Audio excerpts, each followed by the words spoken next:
Magalitini. Amen. Thank you so much. So discourse here too. I think this is my second time to come to this church. I love this church because kuna energy. I think Jesus must appeal to you intellectually. You must make an intelligent decision to accept him. When you weigh the pros and cons, you must get to a point where you say to yourself, this man makes sense. Intellectually speaking, cognitively speaking, he makes sense. I will choose him because when I've weighed down all options and I've done my calculations and I've done my budgeting, he makes sense. So I love this church because you look like people where Jesus has appealed to you intellectually. Secondly, the reason why I love you is because it looks like Jesus has appealed to you emotionally. Yabona uNkulunkulu uaphila even in your emotions. Ngibona mayiculo ukuthi la emotion ikhona la abantu bangena ngeheart. Izandla ziyaphezulu, ama-facial expressions abonakala ukuthi Jesus has appealed to you emotionally. So therefore, for that reason, we must praise him for what he has done. There's nothing cool about being in church. Angeke ube cool usenkonzweni. Ngithi hayi ngithanda uba cool. Ngikhava. Bazalwane, ivangeli and the salvation of Jesus on the cross can never make you cool. It will make you excited. Listen, I want you to understand what it means to have this gospel with me. It's fire in my bones. Yazi umuntu oshayo, niyazi umuntu oshayo. Uthi akakho settled, akahlalanga kahle. Uthi it's fire in my bones when I think about this gospel. So for that reason, therefore, we must praise God. Number 188. I want to appeal to the ayikho ingoma ekuKristu esihlabelelweni edlula number 188. Ngine-verse efuna ukubhalansa le ngoma. Ngiyazi ukuthi there is no song greater than that song. Ithi yona nakhona ngingumoya. Angazi ukuthi wena wake wazuzwa ngumuntu ongamdingiyo na. You know, Romans chapter 5, I want to step onto that. Romans chapter 5 verse 8 says, and God commanded his love towards us.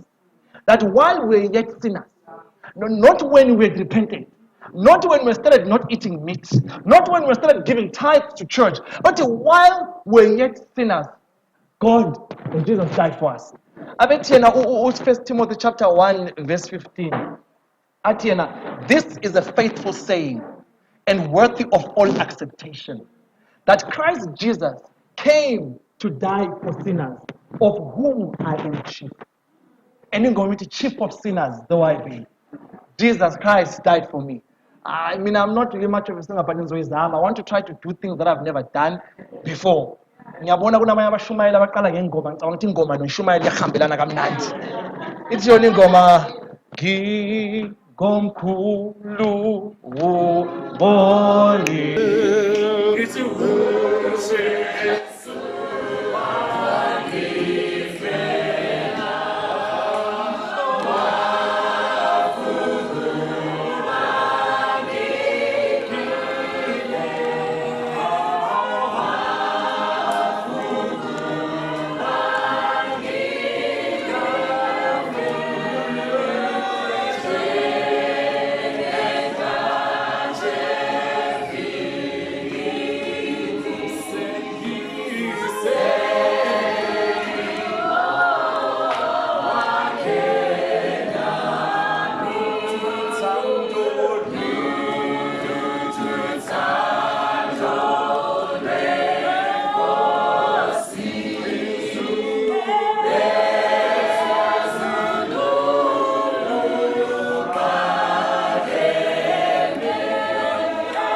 It's nakhona ngingumoya. Though I be a sinner, uKristu yikho konke. Listen to how personal Jesus becomes to us. Ithi yona ukwazi kahle konke. Ini ukuhlupheka kwami. Ezithi ebisekugcineni lithi ngizophephela. Emhlabeni onjani? Thina khona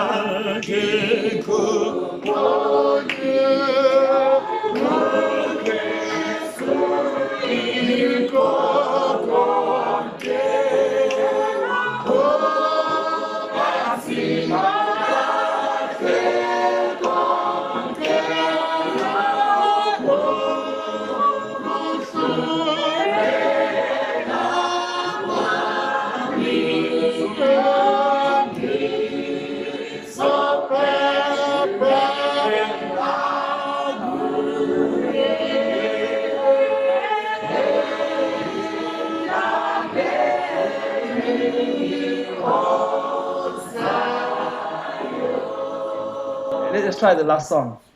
Nginabangani bami angizange ngedwa bazalwane. Nginabangani bami beBerea babaningi la ngicela liphakame bangani bami. Ngizomsiza futhi mase ngicula le ngoma. Bangani bami bawu4 beBerea. Abanye abanye futhi abantu bangu6 laba. Angihambi ngedwa angishadanga kodwa angihambi ngedwa. Ngicela bangani bami basukume bonke. Mr. Mrs. Nkomo lapha yana, umkhulu Limpofu, uThembi Impofu.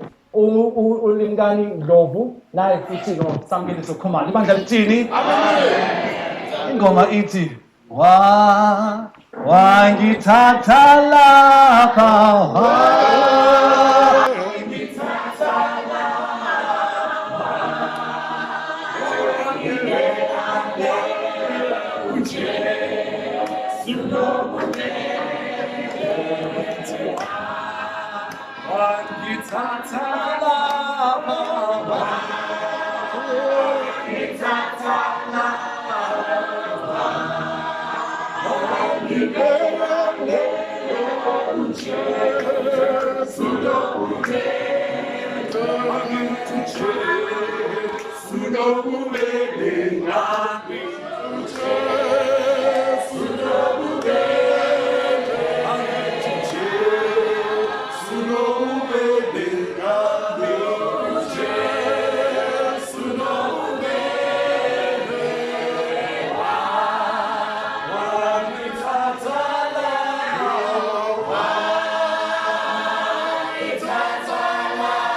Hallelujah, hallelujah. Let us pray. Father in heaven, we thank you so much for the opportunity that you have given us. We come before you. We're about to open your word. May you bless us and help us. In Jesus' name we pray. Amen. Our title for today is the word desperate. I think it was being flighted a couple of minutes ago. Desperate. And our verse of concern is 2 Kings chapter 7. Let's all open our Bibles to the book of 2 Kings chapter 7. We'll deal with verse 3 up to verse 8, if not 9. Right, my elder here gave me the go-ahead to say, don't worry about time. But I'm not really much of a preacher that goes on forever.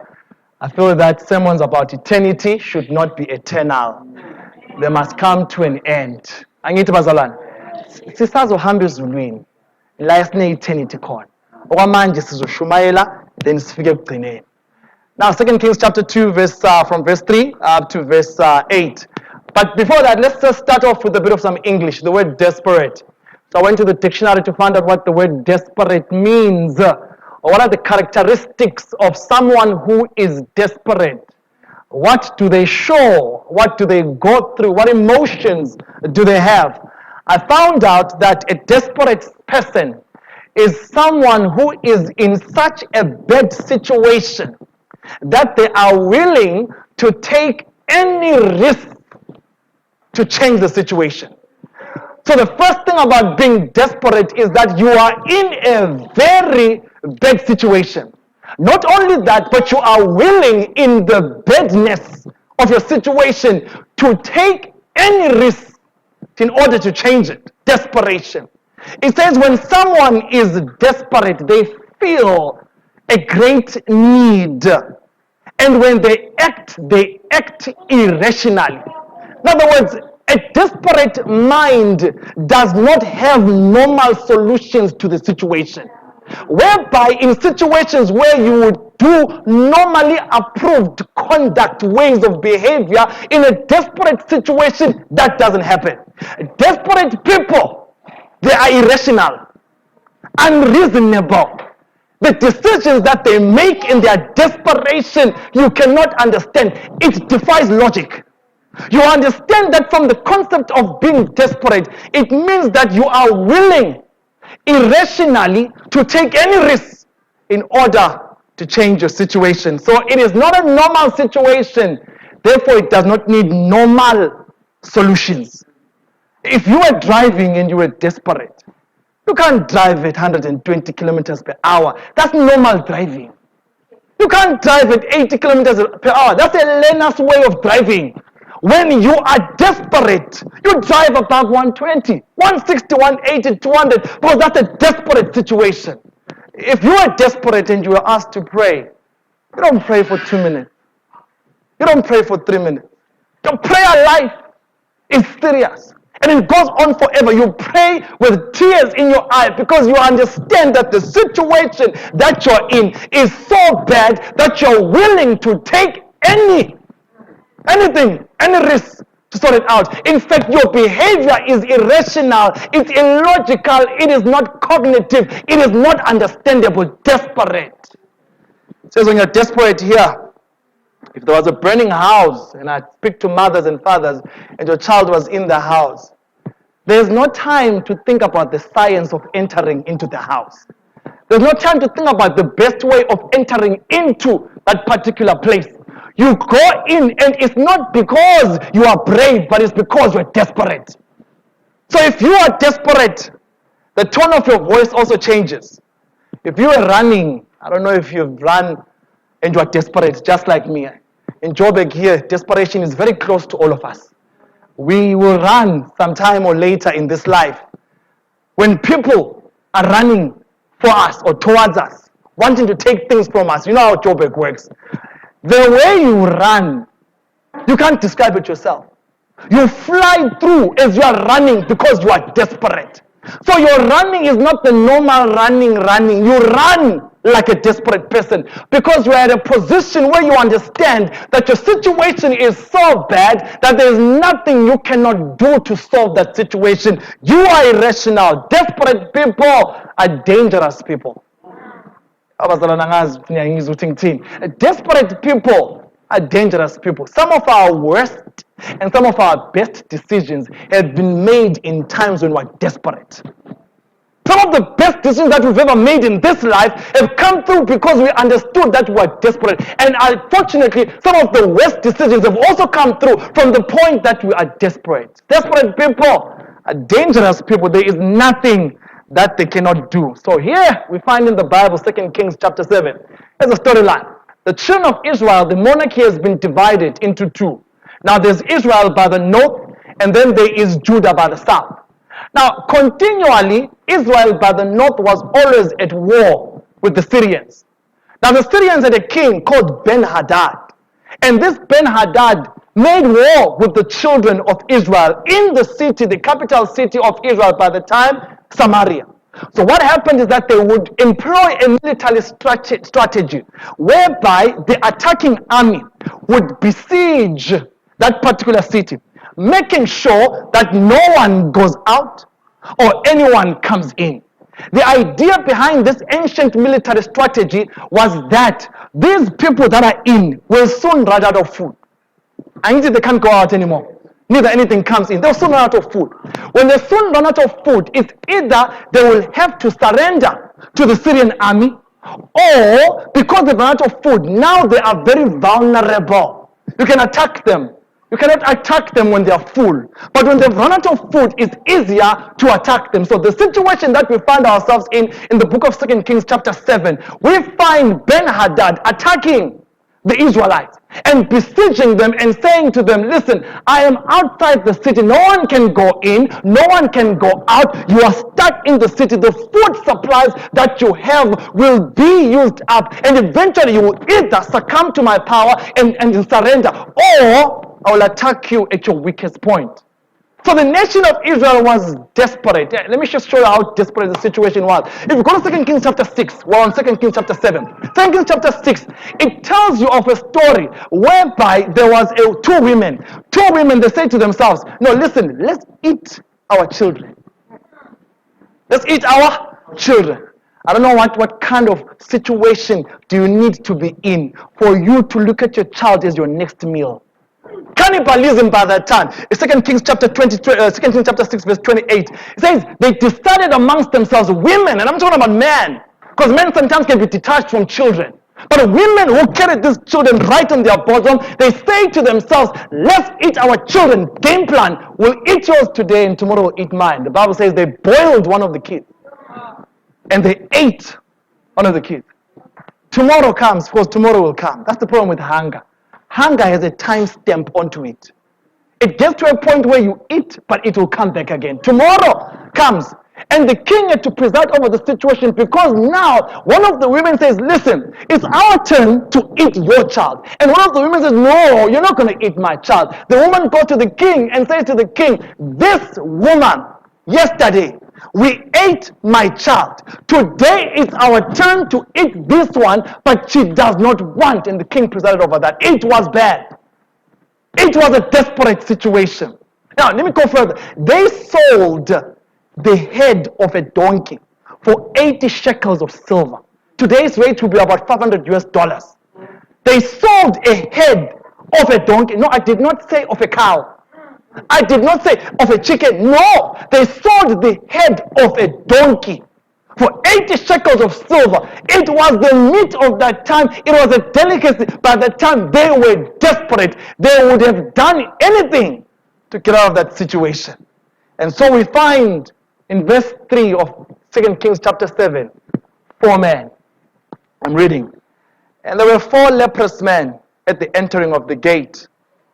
And they said one to another, why sit here until we die?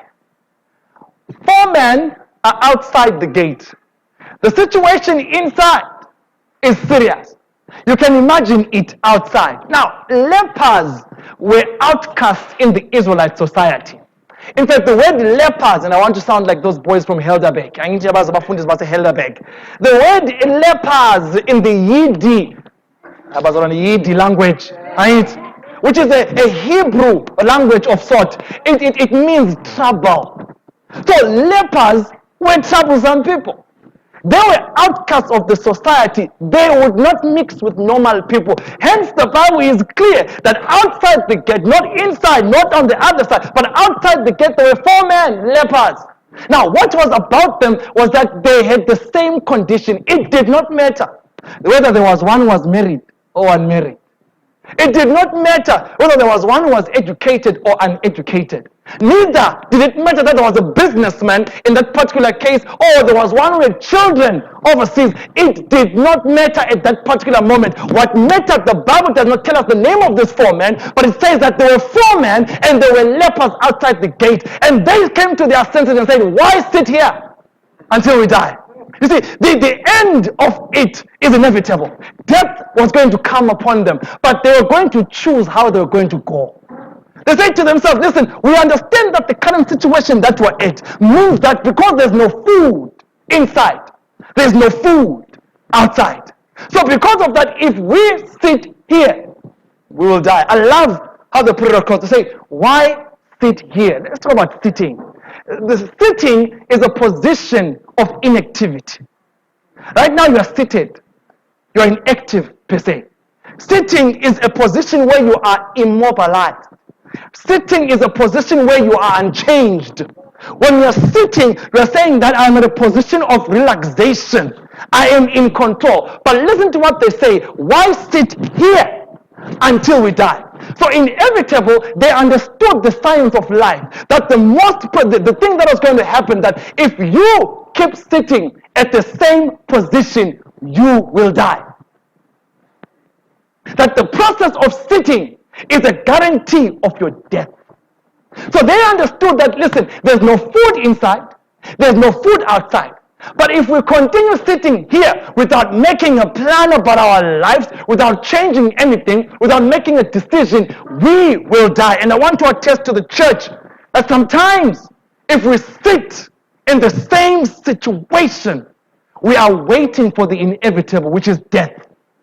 If we sit in our sins, we will die. If we sit on gossiping, if we are inactive, if we are unchanging, if we are relaxed, if we are in the same position on lying, on cheating, on unfaithfulness to God, if we sit on the same position of hatred, of jealousy, of the spirit of unforgiveness, the Bible records just like this man that, listen, you keep sitting where you are, you will die. So they asked themselves the question, gentlemen, all four of us of different dispositions and characters, of different marital status and financial prowess, we asked ourselves the question, why sit here until we die? Maybe there's a member here who's sitting on unforgiveness and they're justifying it. I will sit here. I will not move. I will not forgive. Why sit here until we die? Some people are sitting on the same relationship. And you're sitting and there's no change. There's no movement. It's immobile.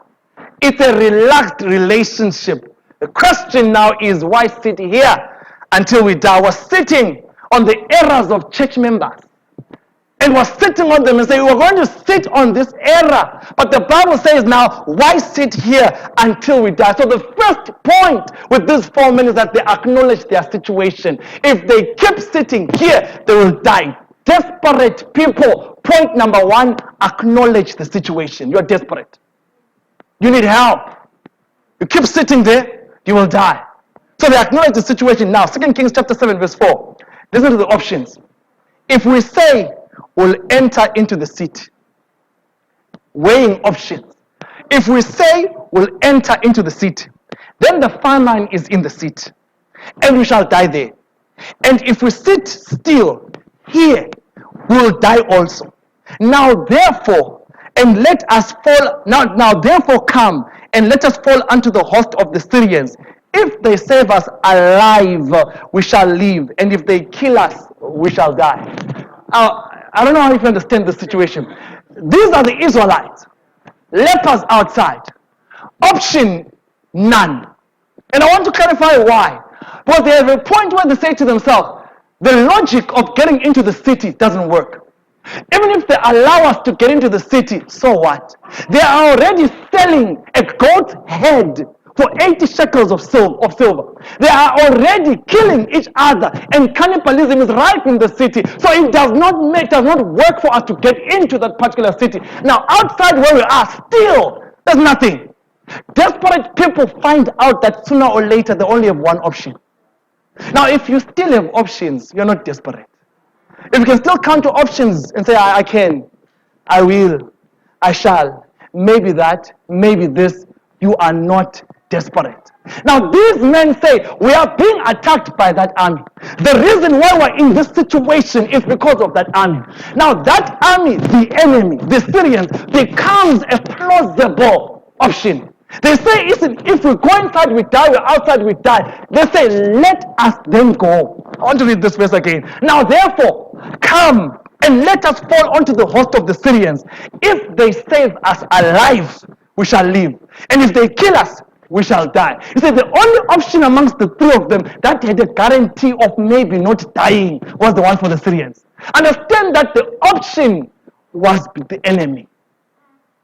The option of salvation for these 4 men and eventually for the nation of Israel lay with the enemy.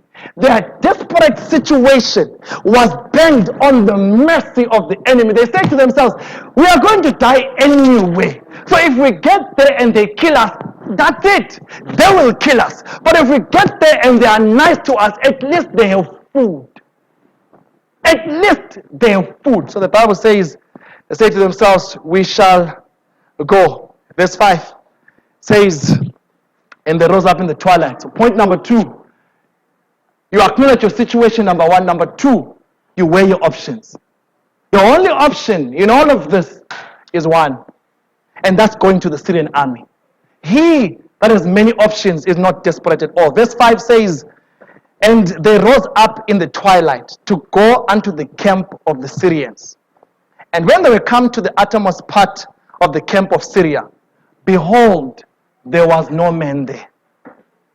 Now, yesterday, they decided, gentlemen, we sit here, we die.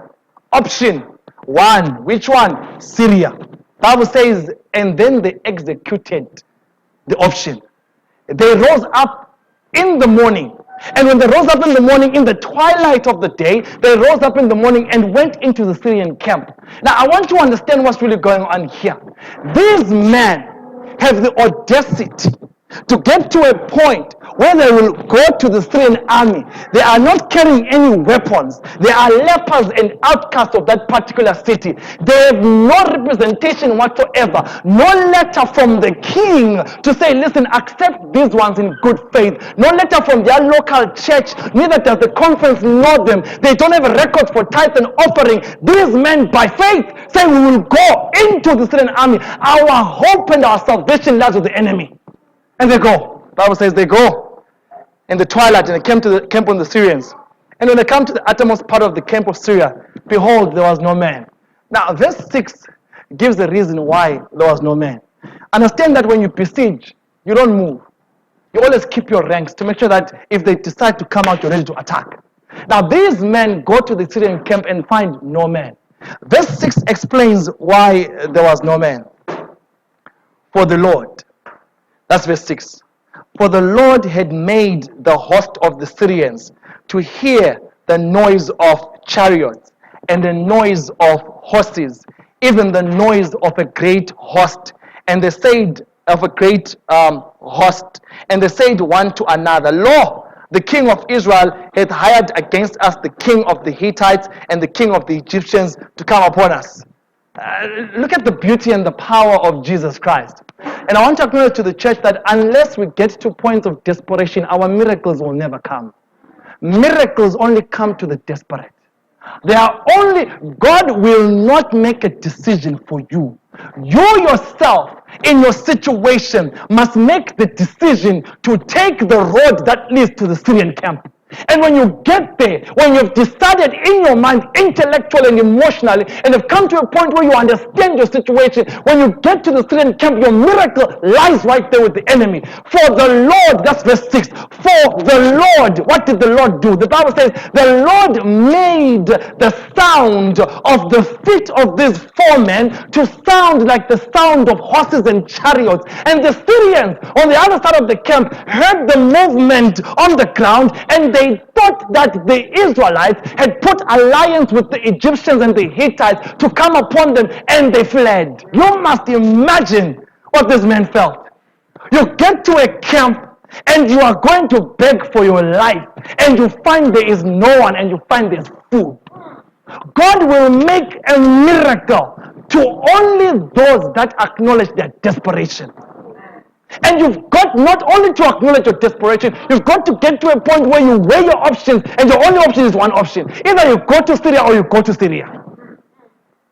And God will make a miracle when you've decided to go to Syria. When you wake up in the morning and take and execute the plan, God will make a miracle in Syria for you. Now, verse 7 says, when they rose, wherefore they rose and fled in the twilight, and left their tents and their horses and their asses, even the camp as it was, and fled for their life. Verse 8, it's a party. It says, and when the lepers came to the uttermost part of the camp, they went into one tent and did eat and drink and carried therefore silver and gold and raiment, and went and hid it, and came again, and entered into another tent, and carried there also, and went in and hid it.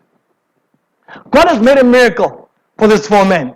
But understand that the miracle is extended in verse 9.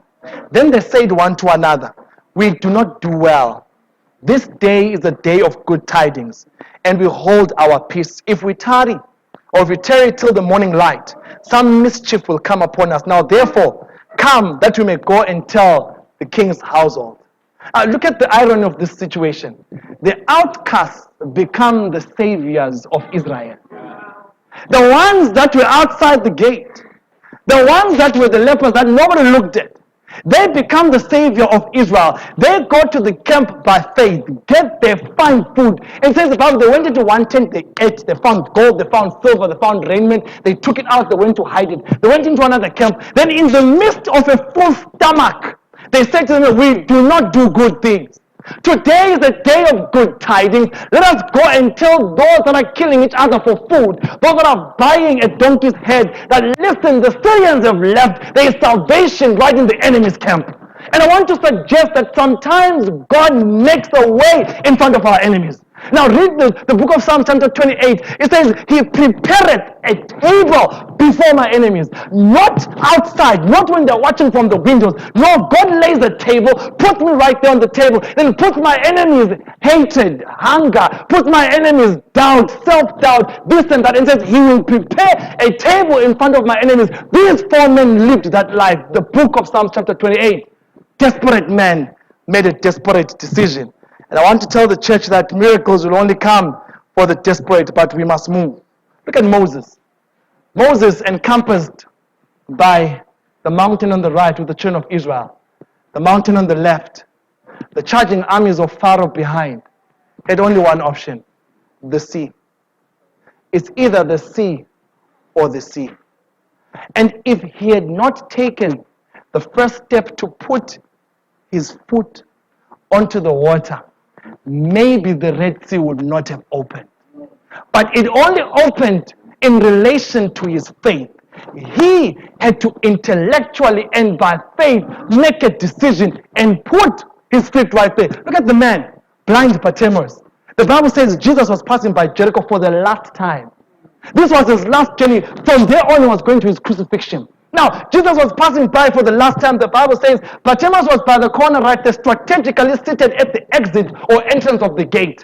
Now, he knew that visitors would either come in that gate or go out that gate. So strategy, number one, sit by the gate. Now, he heard, the Bible says he heard, because he was a blind man, he did not see. The Bible says he heard that Jesus was passing by. And when Jesus was passing by, blind Bartimaeus shouted the more, Son of David, have mercy on me. Now, those that could see want to silence one who cannot see in front of Jesus, who can make the blind see.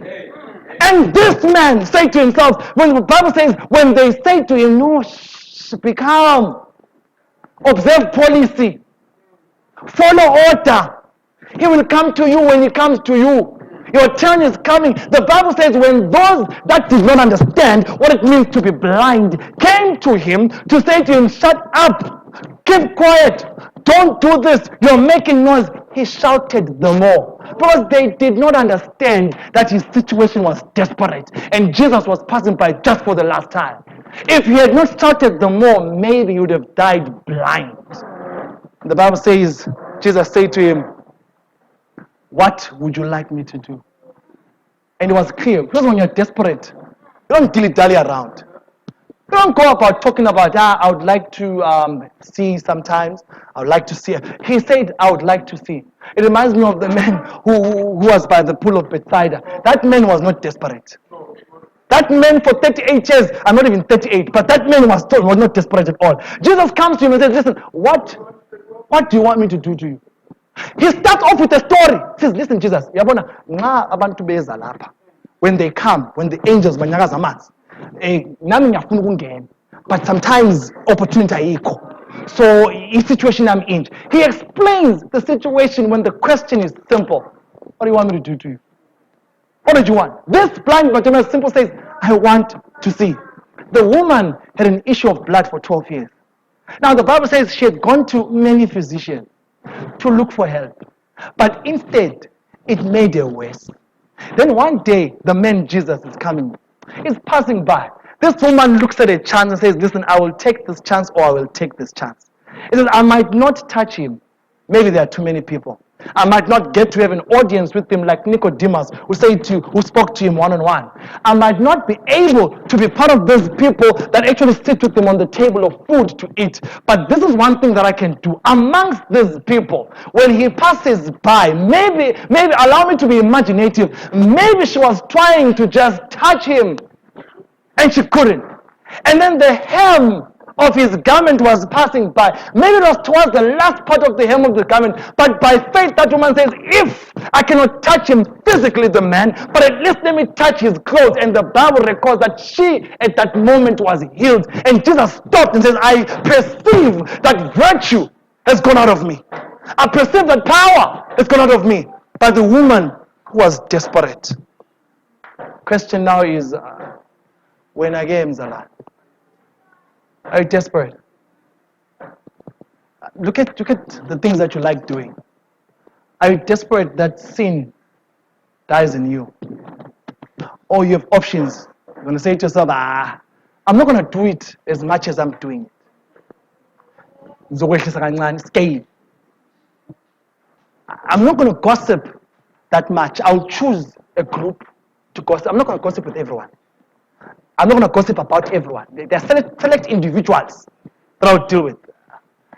I'm not going to stop this whole unfaithfulness to God through tithes and offerings. Some months I will give. But God has to understand, some months I don't have.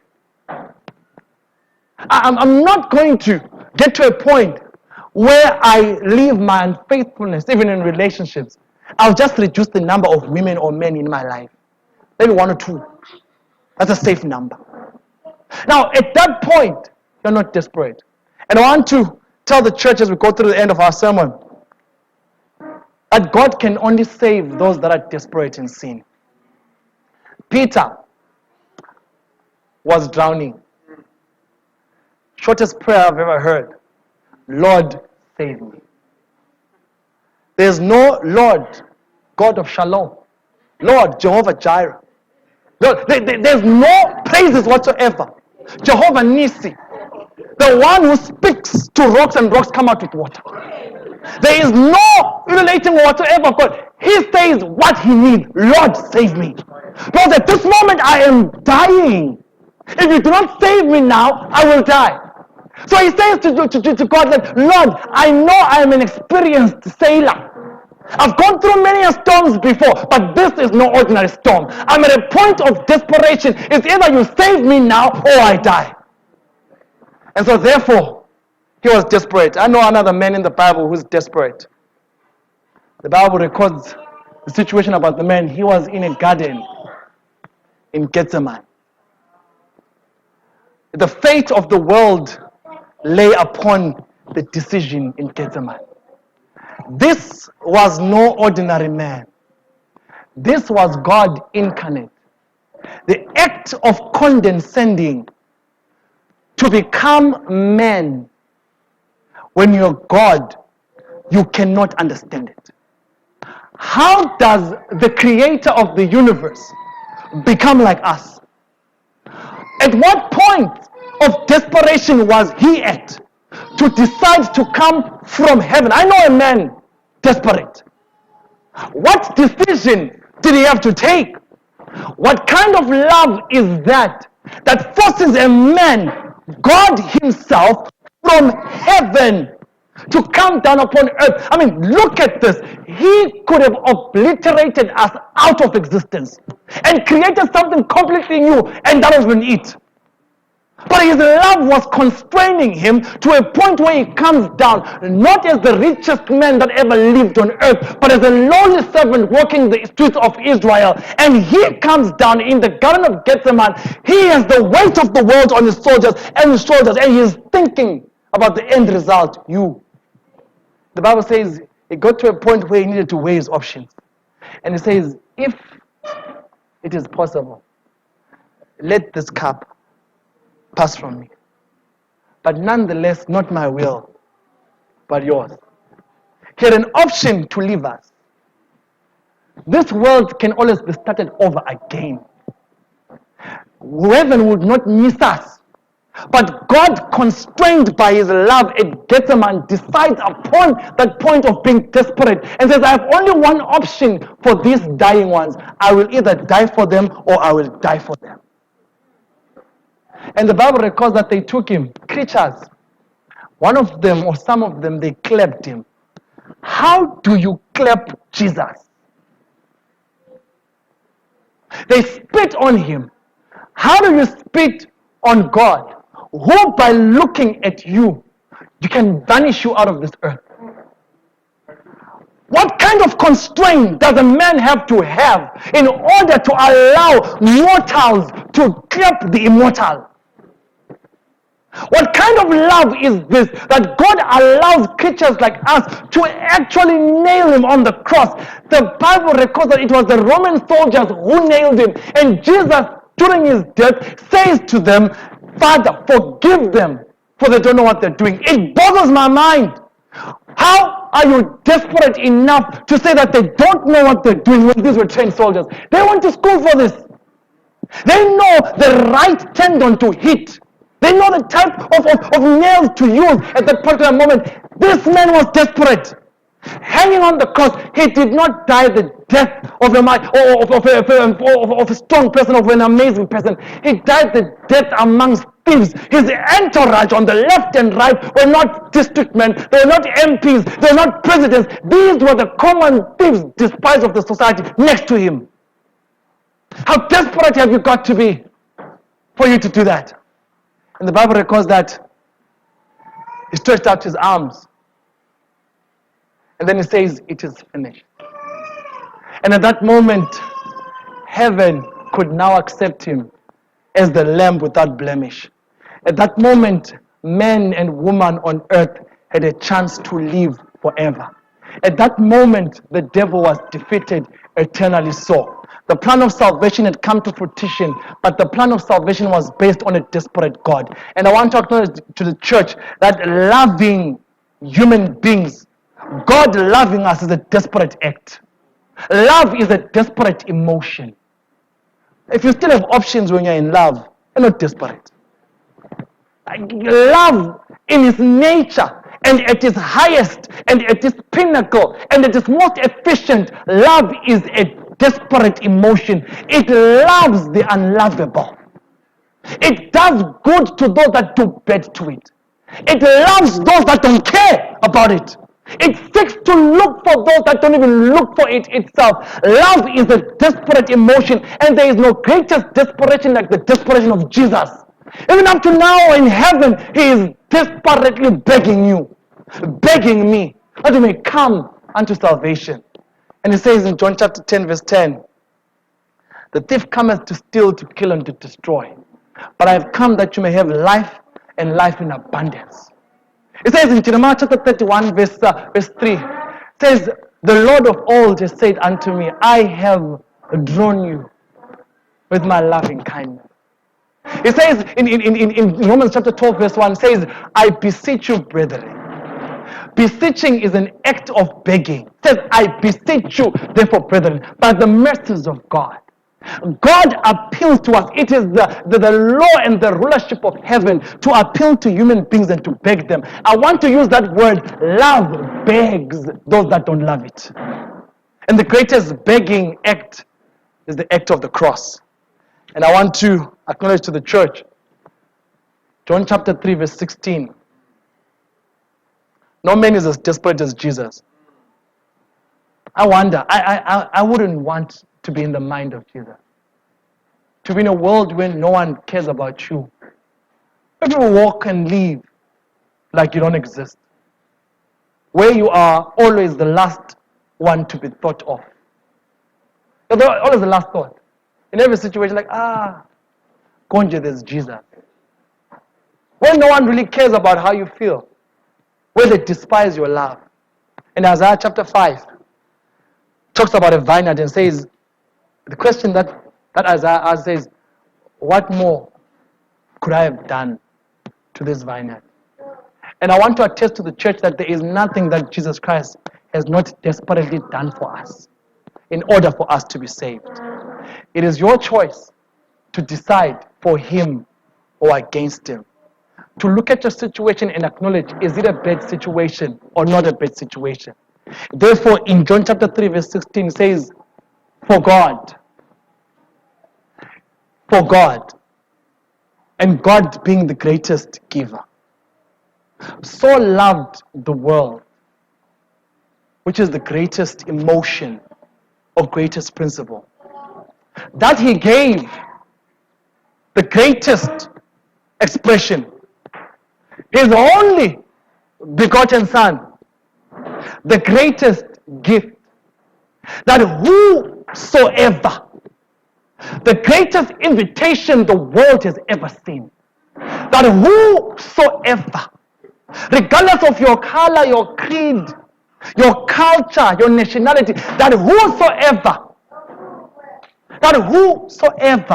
the greatest invitation, shall accept that particular invitation, shall get to a point where he will not perish, which is man's greatest fear, but have everlasting life, which is man's greatest desire. And I want to acknowledge to the church and present Jesus to you and to me, to say we have a God in heaven that loves us, but he can only save you if you are desperate. There's a song that I love this song so much. I've been thinking about it for a couple of months now. The words of the song say, the love of God, how rich and pure, how measureless and strong. It says, it shall forevermore endure. But I love the third stanza, because the analogy can be understood from the perception of earth. It says, the writer of the song, it was written in 1917, over 100 years ago. It says, could we with ink the ocean fill? So if we could take the Indian Ocean and the Atlantic and all other oceans in this world and make sure that the water there is ink, could we with ink the ocean fill? And says, and every stalk on earth is made to be like a pen, where you could dip a stalk there and write. And it says, we'll give you a book as big as the sky, stretched from one end to the other. And we'll give each individual person ink as much as the ocean, a stalk where you can write. And the book is your sky, each one of us. And you're asked to start writing about the love of God. The writer of that song says that we will drain the oceans dry without finishing about this love of God. Ellen White puts it even more beautiful. In the book Heavenly Places, she says that language is too feeble to portray the love of God. She says, we rejoice in it. We accept it. But we can never comprehend it. Language is too feeble to portray the love of God for the sinner. We will rejoice in it. We will accept that love. But ask us to make logic about it. We can't. We cannot comprehend it. And here we have a Savior who loves us and loves you and me beyond comprehension. But the point of the matter is, are you desperate for his love, much as desperate for you? As I end, the writer, I think in the book of Luke, says, for hell was created for the angels, for the devil and his angels. Nothing to do with us human beings. In other words, Jesus is so optimistic about our salvation that he finds no reason why we cannot be saved. In fact, it's harder not to be saved than to be saved. This is why it says, for the wages of sin. Because for you to have a wage, you must work. For the wages of sin is death. But the gift of God is eternal life through Jesus Christ our Savior. Like me, I'm standing to say, maybe I'm not desperate. And I'm praying that God make me desperate. Give me only one option and I'll take it. It's you or it's you. I think number 54 says, into engiyifisayo. Indlela yami iqondile. Then it says, listen, noma ngomlilo ngovuka. Then it says, noma kunjani. Noma kunjani. Isono masife impela. And I want to stand up and I'm giving a call to say, maybe there's someone like me and I want us to pray. And I want you to stand up if you feel that you're in the position of desperation. If you know that I will do anything to save this soul. That the life that I'm living is not right. That Jesus Christ comes now. I am not making it to heaven. I know it. I don't need to be told by a preacher. I don't need to read it anyway. I will tell myself from the position of being seated there that there is no way I am making it to heaven with my current lifestyle. So for that reason, into engifisayo. So the song says, as I sing the song, stand up and we have a prayer.